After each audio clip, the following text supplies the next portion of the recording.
So, students of class 12th, the topic is relation between E and V. Continued चल रहा है. मैंने कल पोटेंशियल ग्रेडियंट पढ़ाया था आपको. Yesterday I teach you relation between E and V. उसी से कंसर्न, उसी से रिलेटेड आगे इसको पढ़ाता हूँ. देखिए दो प्लेट्स लिए हैं. I have taken two plates. The first one is at positive potential and the second one is at negative potential. यानी पहली प्लेट को पॉजिटिव पोटेंशियल पे लिया हूँ, दूसरी प्लेट को निगेटिव पोटेंशियल पर.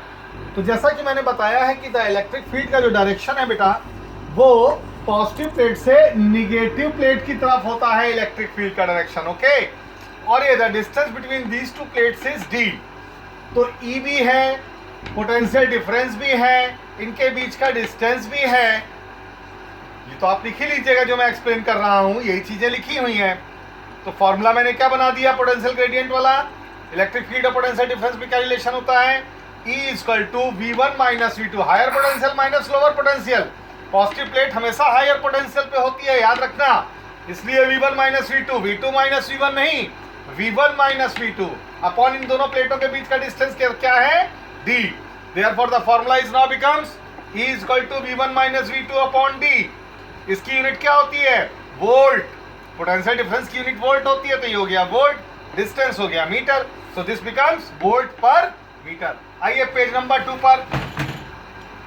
Importance of the relation between electric field and electric potential. क्या इतना क्यों इंपॉर्टेंट है ये फॉर्मूला?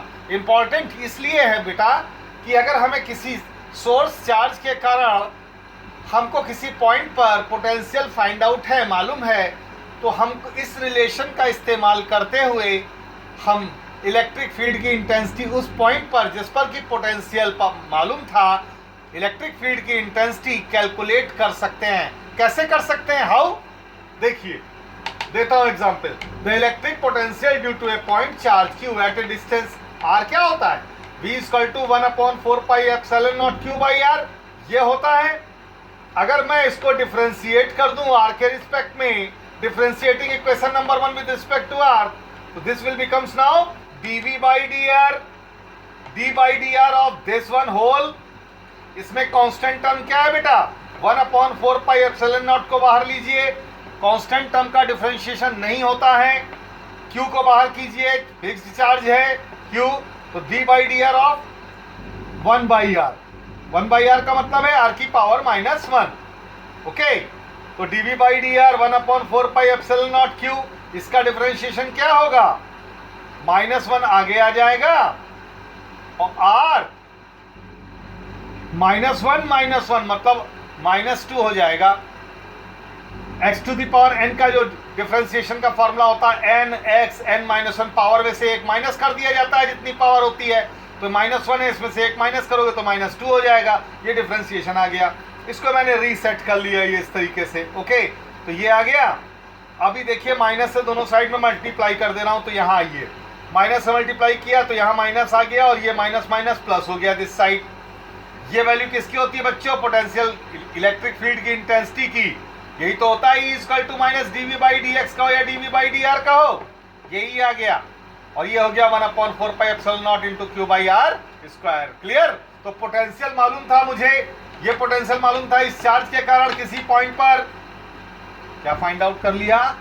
उसी पॉइंट पर इस चार्ज के कारण इलेक्ट्रिक फील्ड फाइंड आउट कर ली. आइए पेज नंबर 3 पर. Electric potential at N axial point of A charge ring. ये एक चार्ज रिंग है बच्चों.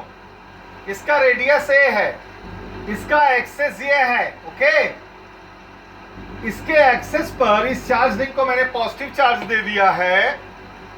मान लीजिए क्यू चार्ज दे दिया है जो यूनिफॉर्मली डिस्ट्रीब्यूटेड हो गया है, और रेडियस इसका ए है, ये एक्सिस है. एक्सिस पर सेंटर इसका ओ है, पी पॉइंट ले लिया. पी पॉइंट का ओ से डिस्टेंस कितना है? That is x. This is radius and this is the line. Both are perpendicular to each other. Axis and radius हमेशा क्या होगा? परपेंडिकुलर होगा. तो और यहां पे एक एलिमेंट ले लिया हमने.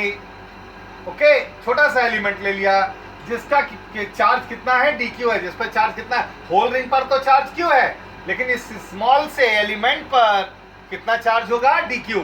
इसको इससे ज्वाइन कर दीजिए तो ये एक राइट ट्राइंगल फॉर्म हो गया। राइट ट्राइंगल फॉर्म हो गया तो राइट ट्राइंगल में क्या होता है, hypotenuse square is equal to base square plus perpendicular square, means r square is equal to a square plus x square. Therefore r will becomes under root में चला जाएगा, therefore r is equal to under root हटा के half लिख दिए, दोनों एक ही चीज है ये।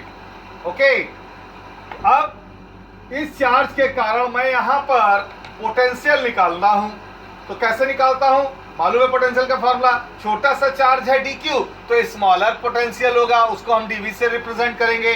तो dv is equal to 1/4 pi epsilon naught dq upon ये डिस्टेंस r आ गया, और r की वैल्यू आप ऑलरेडी यहां निकाल चुके हैं, ये वैल्यू सब्स्टिट्यूट कर दीजिए, ये क्वेश्चन नंबर 1 हो गया। तो बच्चों इस स्मॉलर एलिमेंट के कारण तो ये पोटेंशियल आया, एक नंबर जिसको इक्वेशन दिया। अगर मुझे पूरी होल रिंग के कारण चाहिए तो मैं इसका अंडर प्रॉपर लिमिट क्या करूंगा, इंटीग्रेशन कर दूंगा। Integrating equation number 1 under proper limit you will get the total potential produced by this charge ring at point P। Okay, तो आइए इसका इंटीग्रेशन कर देते हैं, इंटीग्रेशन अंडर प्रॉपर लिमिट, तो इंटीग्रेशन ऑफ dv, इसको इंटीग्रेशन में बंद कर दीजिए, इसका इंटीग्रेशन v के रिस्पेक्ट में कर रहे हैं तो v आ जाएगा, इसमें जो जो कांस्टेंट है बाहर कर दीजिए, 1/4 पाई एप्सिलॉन नॉट। ओके, और ये a square plus x square half, तो बचा इंटीग्रेशन ऑफ dq, क्या बचा, इंटीग्रेशन ऑफ dq। तो dq का इंटीग्रेशन क्या होता है, dq का इंटीग्रेशन ऑफ dq हो जाएगा q, तो ये q आ गया। ओके, तो ये आ गई पूरी रिंग के कारण। Thank you.